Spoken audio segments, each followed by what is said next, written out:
Hey, I'm Sari Stone, and welcome back to Just Count Me In. This episode today is for you if you've ever really questioned yourself when it comes to thinking about numbers as a measurement or as an indicator. And today I'm going to talk about something I've kind of been wrestling with myself that just came up. Honestly, it's probably a pretty good indication that I need to talk about it. And this episode will also give you some strategies to overcome that way of outsourcing your power. Honestly, it was a tough one for me. So let's just dive in. Because I've been coaching people for years and years about not allowing external things to determine how they feel about themselves. Like, don't let a grade define you. Don't let someone else's opinion of you define you. Please don't let social media define you. Never let your circumstances define you. I've got such a list. Don't outsource your power. Don't become a puppet to things outside of yourself. And then, like all of a sudden this past week, I caught myself doing it myself with podcast downloads of all things. So here's the thing about podcasts. To get sponsors and get support, they look at downloads. And that really, as I researched into it, is probably not the best way to measure whether people are listening or not, because not everybody downloads. But at the same time, it's an indicator that sponsors look at. And I'm not driven by them or molded by them, and I'm really happy about that. I only look once a week when I get notified that they publish the episode. And I noticed, whoa, more people are listening, and that's awesome. I hope I'm helping more people. I was pretty excited. And then I had one week where they weren't. And it shouldn't even have bothered me, but I'm just going to be honest with you in case this ever happened to you. Honestly, I cared more than I wanted to. And what bothered me was not the numbers themselves. It was the fact that I cared about the numbers that much, because over and over I've said, and I'm still going to say it, if this podcast changes even one person's life, it's worth doing. Then I found myself looking at a number and getting upset. So I started asking myself, what exactly is going on here? And I think I figured out that the problem isn't the numbers. The problem is our relationship with the numbers. Numbers are not ever the enemy. And let's be clear. I'm not saying numbers never matter. Before we go any further, if you're, because I'm feeling it kick in, if you're running a business, you need to know your numbers. If you're on a fitness regimen, you need to know your numbers for your workout, for your cardio, for your weight. If you need to know revenue, expenses, some people need to know sales, their clients, conversions, growth. And yeah, I do need to ultimately know how many people are listening to this podcast, because if actually nobody was listening for a really long time, I would have to ask myself some questions, and maybe it wouldn't be my way to serve at this point anymore. And that's not insecurity, that's information. The problem happens when information becomes our identity. The number says 20 people downloaded this one episode, and somehow that turns into nobody really cares, or I must be doing something wrong, or this is not working, or eventually maybe I'm not good enough, or what am I doing this? And those are completely different things. The number is data. The meaning we attach to it is the story. And because we all love a story, our brains make a story around numbers. And I think we need to get much better at separating the two. So I looked into it because I'm always looking into the neuroscience. Like, why is this so problematic? Why does this number feel so big? There's something fascinating, really, really interesting about this. It's that our brains, and I just learned this, are constantly making predictions about what's going to happen. So in neuroscience, the researchers studied something called reward prediction error. And essentially, that's the difference between what we expect to happen and what actually happens.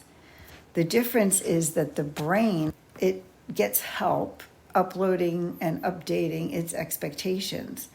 And dopamine neurons are involved in this whole practice, in this prediction error signals. So in English, if you think about this, if I expected 15 downloads and got 20, 20 would feel good. If I expected 100 and got 20, 20 would feel not so good. It's the exact same number. And one feels good, one doesn't. The number didn't change. My expectation changed. That's something I think that we need to understand about ourselves. Our brains are constantly, we can't really help this, we can just learn about it, comparing reality to prediction. And then when reality doesn't match the prediction, the brain wants an immediate explanation. It wants to know what happened. What do I need to do differently? That's useful. That's how we learn. But sometimes we skip right over the learning and we go straight to identity. Something went wrong. Therefore, something is wrong with me. And here's where we need to nip that baby right in the bud. Start with your kids. This episode is especially important because our kids are all going back to school.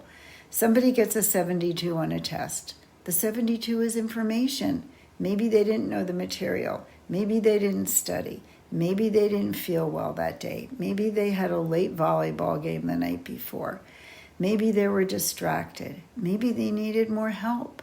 Maybe the teacher needed to explain something differently. Maybe it was the test. There's something to learn from the number, but the 72 doesn't mean that they're stupid, and it does not mean that they're a failure, and it certainly doesn't mean this is who you are. Parents, I am not suggesting that we stop caring about grades. I'm just saying look at them and understand them and help your child learn from them.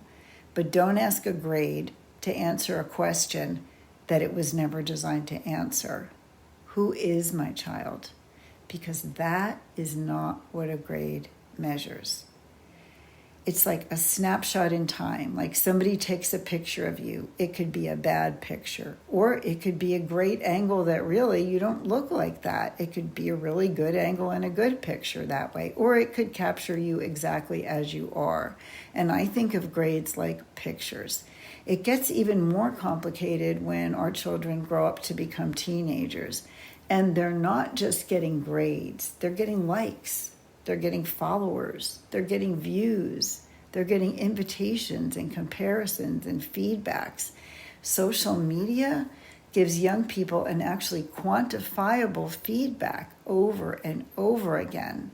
And research found that teenagers showed greater sensitivity than adults to positive and negative social media feedback. And the comparison playing such a role in those effects on their self-esteem in that moment.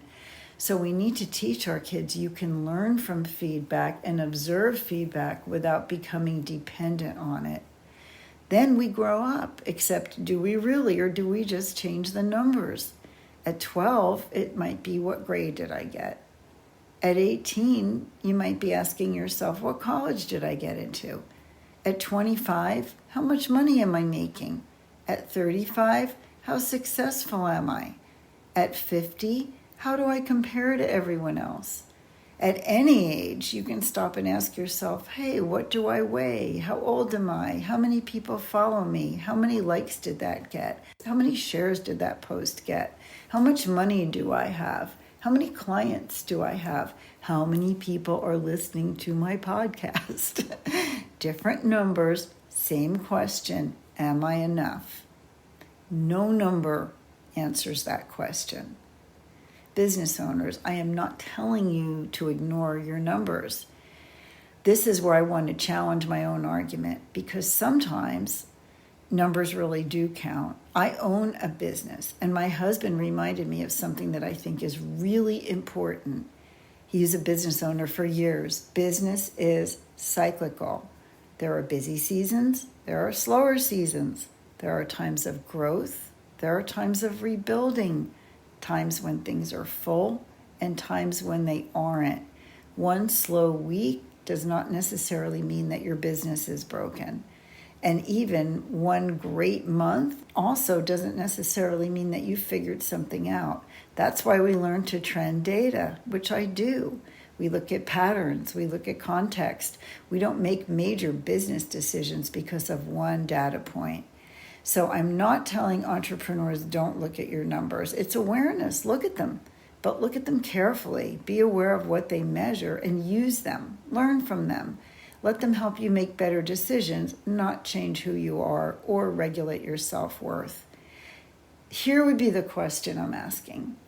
Am I using the numbers to make decisions, or am I using the numbers to decide how I feel about myself? And be honest.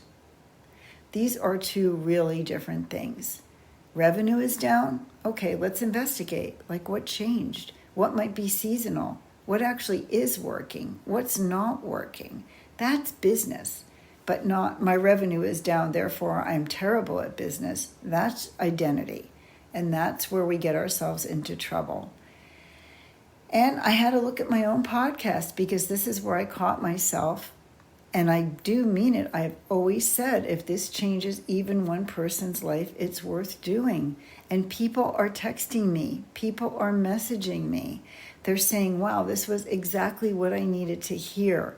Yes, I shared this with my friends. People are listening on YouTube. And then I realized something else. Guess what? I actually don't normally download podcasts when I listen to them because I'm listening in the car. I might be listening when I'm walking or cleaning the house. I listen while I'm doing something. So maybe I'm giving one particular metric far more authority than it deserves. The download number is just one piece of information and it's not the entire picture. And I realized I was allowing one number to override all the other evidence. And that is what really bothered me. I was really upset with myself. It took me a while even to get this episode out because I needed to sort this out. It's not that I don't care people listen or don't listen. I do care. Of course I care. That's why I'm doing this. I'm doing this to try to share this journey and help make life a little bit easier for those that are in transformational stages and waking up, coming into more and more awareness. I created this because I want to reach people. I want to help people. This is why I'm here. I want these conversations to matter. But the question is, can I care really deeply about the impact I'm having without requiring one metric to prove that impact? And that apparently is my work.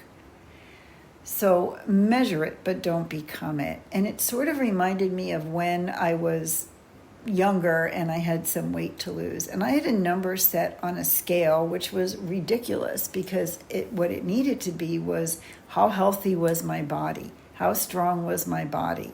How did I fit into my clothes? How did I feel? Then a number on a scale really didn't matter because I'm a pretty muscular person. So my number on a scale might be really high for somebody who does not have a lot of muscle. So it might look high, but I was in good shape. And that's the same thing with the downloads. That was one way of measuring. So here's what I want to offer you. Measure it, don't become it. 4 things. Number 1, measure it.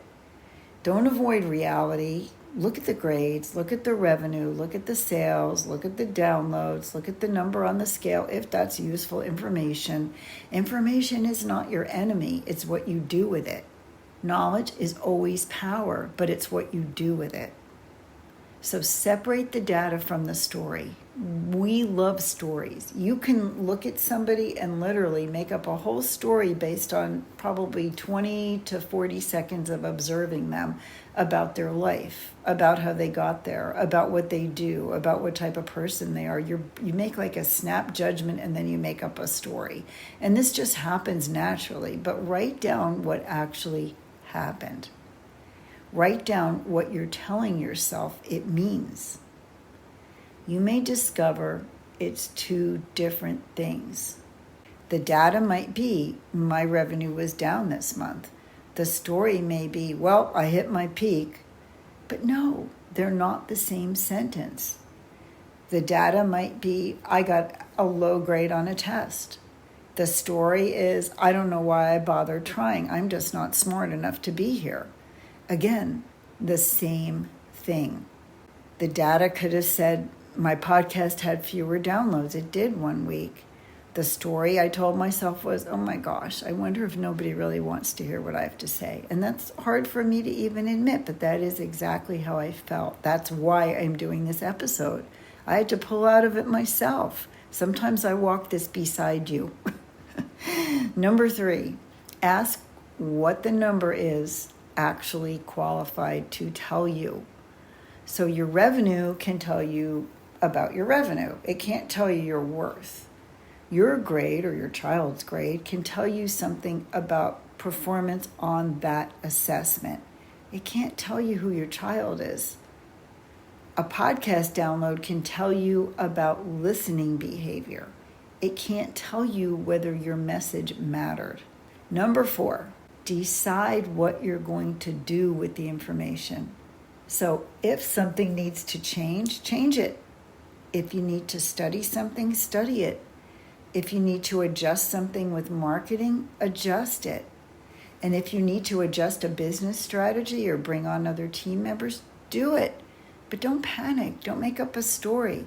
Don't hand the number your power. And then there's timing, because this conversation feels particularly interesting to me right now.